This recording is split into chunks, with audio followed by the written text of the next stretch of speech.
Hello you lovely lot, how are you all doing today? We're having a good one? I certainly am, although I feel like I've eaten far too much turkey for my own good. I'm sorry I haven't been doing many videos for this past few weeks. I have been very busy with my essays for my masters.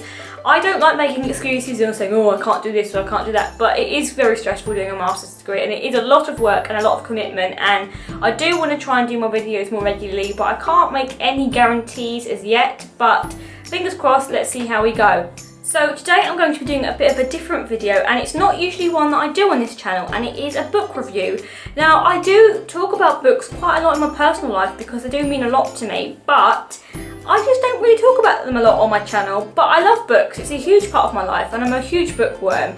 But recently the RNIB gave me a really fantastic opportunity, which was to review a book before it's actually been released on the Overdrive app. Now if you don't know what the Overdrive app is, it's a service that the RNIB offer for people with sight loss or other disabilities like dyslexia, or anyone who's got a disability which compromises their ability to read.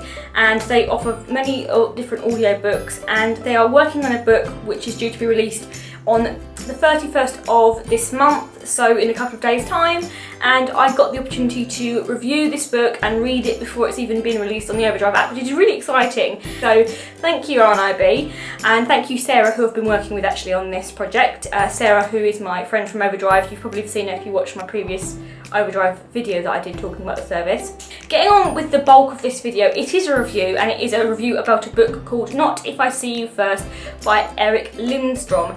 And the book is a young adult fiction book, and it follows the story of a young girl of 16 called Parker Grant, who is blind, and she has been blind since she was 7 years of age due to a car accident which involved her and her mother, which resulted in her mother being killed and her losing her sight.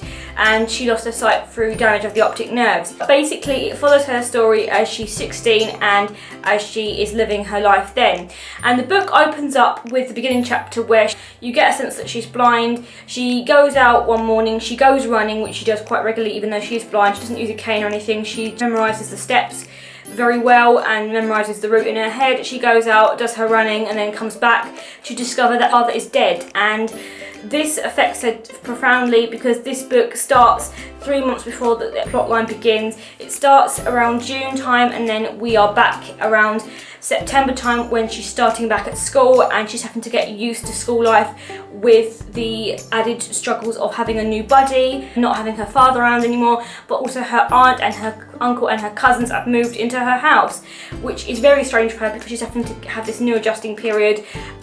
But Parker is a very, very active character. She's very able, she is very competent, she's very intelligent, she's very, very smart, and she has devised these rules that people need to live by when they're around her. And what these rules basically are is a way for her to make sure that she is not being undermined by people, that people aren't treating her as a second-class citizen, and just making sure in general that people respect her for the person that she is and don't underrate her because of her blindness. And the rules are things like, don't talk to Sandra as opposed to me, don't think that you can use my blindness as a way to fool me or trick me.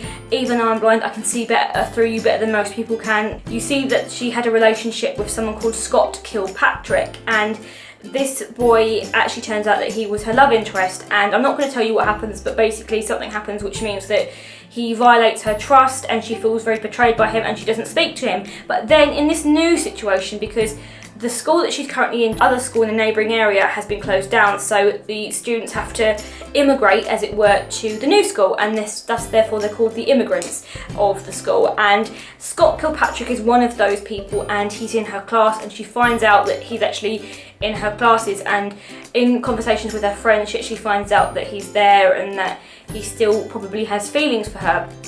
And that kind of is the general plotline of the story. It's about her and her gradual relationship with Scott Kilpatrick, but also her trying to come to terms with her dad's death and trying to come to terms with living alone without him and being blind and struggles it can pose, but also proving a point to people that she is the person that she wants to be. And so you've got all the different things going on. It's very much a coming of age novel. There's a lot of the YA themes that you get in there, so it involves things about the friend disputes, love interests. You get a lot of things to do with the subculture of being in high school, and you also get this interesting mix where her blindness is integrated into it, but it's not in a very uncomfortable way that I know that some people would feel towards reading about blindness. This character is very humorous. She can sometimes not have a conception of social norms and how some people feel uncomfortable.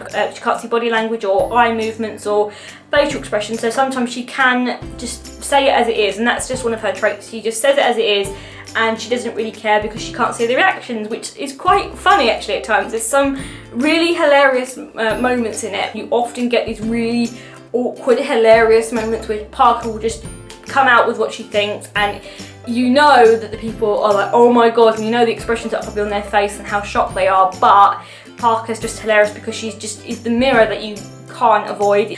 So in terms of what I thought of the book and how it represented blindness, it was a brilliant representation of blindness, and it was one that I could relate to a lot because Parker as a character, she's very funny, she's very clever, she's very confident, able-bodied, she can run on her own, and when people show incredulity towards the fact that she runs on her own in Gunther Hill without anyone there, she's like, well, so what, I can run, like I can memorise where I'm going. And she's very much a character, if you try to belittle her or if she feels quite backed into a corner and like you're trying to give her too much help, she will say it like it is, and she's not afraid to stand up for herself, and that is a very good role model in a book for anyone who is going through sight loss or anyone who has a disability in general. She is a character who will stand up for what she believes and she won't let anyone push her down, but at the same token, she is a bigger person enough to accept when she's made mistakes and recognise when she's made a mistake. And she is a very well-rounded character. She does make mistakes, she does have her down days, she does do things wrong sometimes,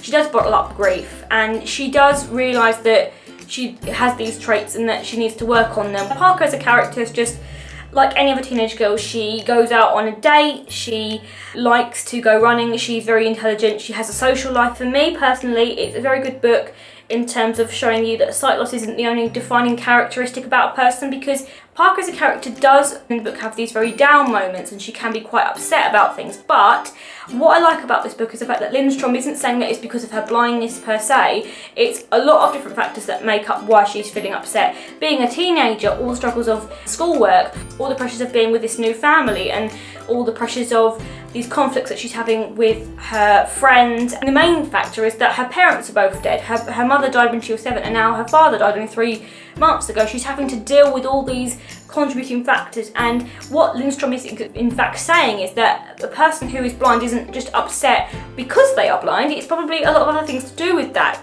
I, as a person, feel allowed to be upset and not have people judging me that, oh, you're upset because of your blindness or you're upset because of your disability. No, I can get upset because of lots of other things, not just to do with my blindness. It's okay to feel upset, and it's okay to be a teenager and to have all these things going on in your life and to feel like a normal teenager. And just because someone's got a disability, that shouldn't affect that they are a teenager and they are living a normal life like any other teenager at their age. I would read it again. I would recommend it not just to people who have sight loss, but also for people who've never experienced sight loss or who are just coming into sight loss and have just lost their sight. I think it would be a really enlightening book for a lot of you, but also it's funny, it's got a lot of tear-jerking moments in it, it's a bit of an emotional roller coaster ride, it's entertaining, it's a lovely good read, and I absolutely commend Eric Lindstrom for creating such a fantastic book which has got such an accurate representation of sight loss, the ups, the downs, and a character who is well-rounded, who's funny, athletic, able-bodied, intelligent, and just able to live their life and be a normal teenager.